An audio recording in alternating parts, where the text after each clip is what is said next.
तो ATP और NADPH are used to drive process leading to synthesis of food sugar in biosynthetic phase. तो biosynthetic phase में जो sugar बनाई जाती है, मतलब CO2 को रिड्यूस करके जो शुगर बनाई जाएगी उसके अंदर इनको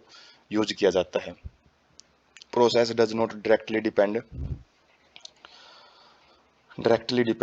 but indirectly depend on the light. ये ऐसी फेज होती है जो एक डायरेक्टली तो डिपेंड नहीं करती लाइट के ऊपर, क्योंकि लाइट के ऊपर तो जो प्रोसेस डिपेंड करती है वो पढ़ चुके हैं। आगे का जो स्टेप है वो डार्क फेज रहेगा, उसके अंदर लाइट के ऊपर डायरेक्टली तो नहीं डिपेंड करती, लेकिन किसके ऊपर डिपेंड करती है, उसके जो ATP और NADPH जो मोलिक्यूल हैं जो कि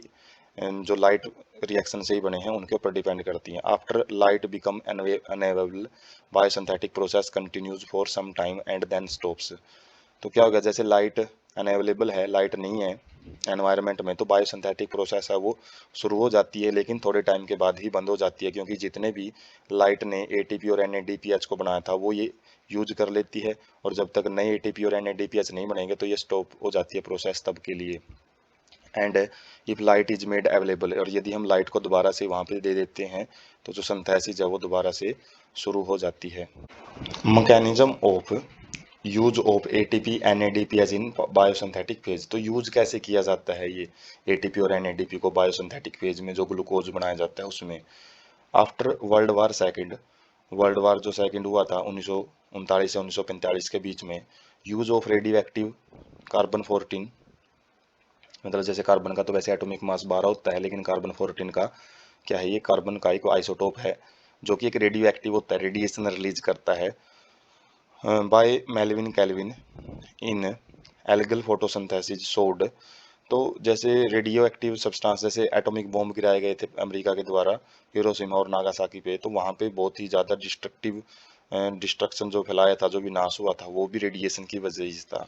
तो मेल्विन कैल्विन ने सबसे पहले जो रेडियो एक्टिव सब्सटेंस है उनका एक विनाशकारी चीज़ों से हटा के एक काम की चीज़ों में इसको यूज किया था, और किसमें, फोटोसिंथेसिस में, एल्गल फोटोसिंथेसिस में यूज करके क्या बताया था कि first CO2 fixation product was a 3 carbon organic acid. तो जो CO2 को सबसे पहले जो एनवायरनमेंट में से लेगा, जैसे पौधे हैं CO2 को लेते हैं, अंदर जाके CO2 का बनता क्या है, तो अंदर जाके जो CO2 प्लांट्स के अंदर वो क्या करेगी, 3 कार्बन ऑर्गेनिक एसिड, मतलब एक ऑर्गेनिक एसिड बनाएगी जो 3 कार्बन मोलिक्यूल का बना होता है, contributed to working out complete biosynthetic pathway Calvin cycle. और इसके अंदर क्या होगा, एक साइकिल हम देखेंगे कैल्विन साइकिल, उसके अंदर इस CO2 को, जो ये आगे 3 कार्बन ऑर्गेनिक एसिड बना है, तो इसको आगे यूज किया जाता है। First product identified wise 3 phosphoglyceric acid और इन शॉर्ट PGA। जो सबसे पहला प्रोडक्ट बनता है फिक्सेशन के बाद, तो वो 3 फॉस्फोग्लिसरिक एसिड बनता है, तो जिसको शॉर्टली हम PGA बोलते हैं, काफ़ी बार आएगी शॉर्ट फॉर्म। देखिए, experiment on some other plant improved that, और ऐसे ही एक्सपेरिमेंट कुछ दूसरे प्लांट्स पे किए गए जिसके अंदर जो फर्स्ट स्टेबल प्रोडक्ट था CO2 फिक्सेशन के बाद, वो 4 कार्बन एटम था। जैसे ऊपर वाले में 3 कार्बन एटम है और यहाँ पे 4 कार्बन एटम का एक फर्स्ट स्टेबल प्रोडक्ट बनता है जो CO2 को एक्सेप्ट करने के बाद बनता है। मतलब एक मॉलिक्यूल पहले से ही होता है, वो कार्बन को, जो वहाँ पे कार्बन डाइऑक्साइड है प्लांट में जाती है तो उसको एक्सेप्ट करके एक अलग मॉलिक्यूल बनाता है। और यहाँ पे जो 4 कार्बन मॉलिक्यूल है वो क्या है, ऑक्जेलो एसिटिक एसिड या फिर OAA बोलते हैं इसको। और इन्हीं की वजह से कुछ प्लांट ऐसे होते हैं जो पहला स्टेबल प्रोडक्ट PGA बनाते हैं जो 3 कार्बन का है,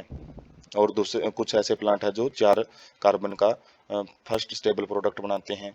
तो इसी के बेस पे जो प्लांट्स हैं उनको 2 भागों में बांटा गया है पाथवे के हिसाब से।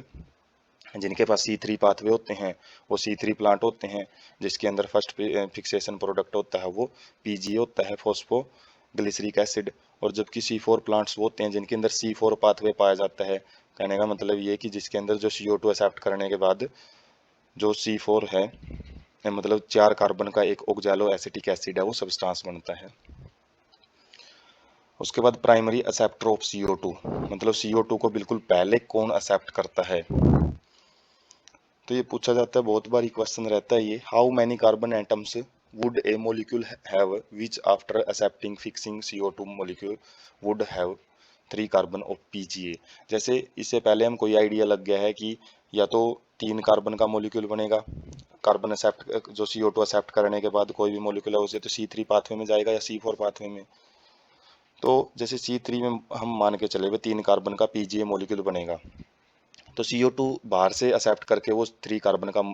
कंपाउंड बन रहा है, तो उसके पास खुद के पास पहले कितने कार्बन हो गए यदि उसने CO2 एक्सेप्ट करने से पहले की बात करें, तो 1 कार्बन का तो मॉलिक्यूल CO2 में ही है, तो उससे पहले क्या मान सकते हैं 2। तो यहाँ पे साइंटिस्ट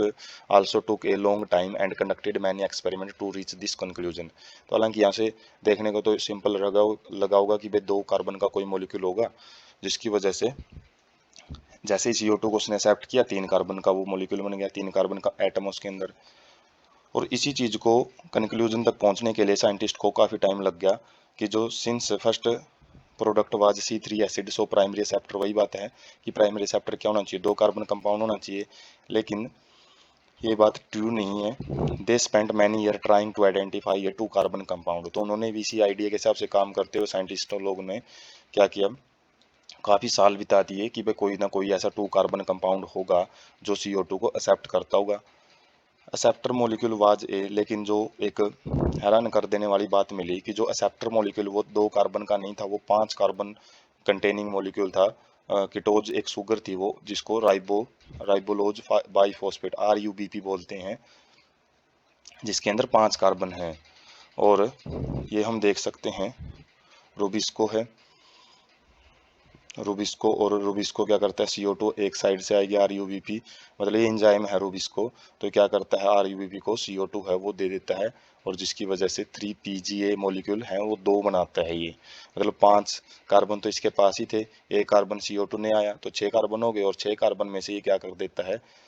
जैसे ये RUBP CO2 के साथ जैसे अब जो मतलब कंबाइन करेगा, तो ये 3 PGA 3 कार्बन कंटेनिंग कंपाउंड है जो PGA, वो उसके 2 मॉलिक्यूल बनाता है ये।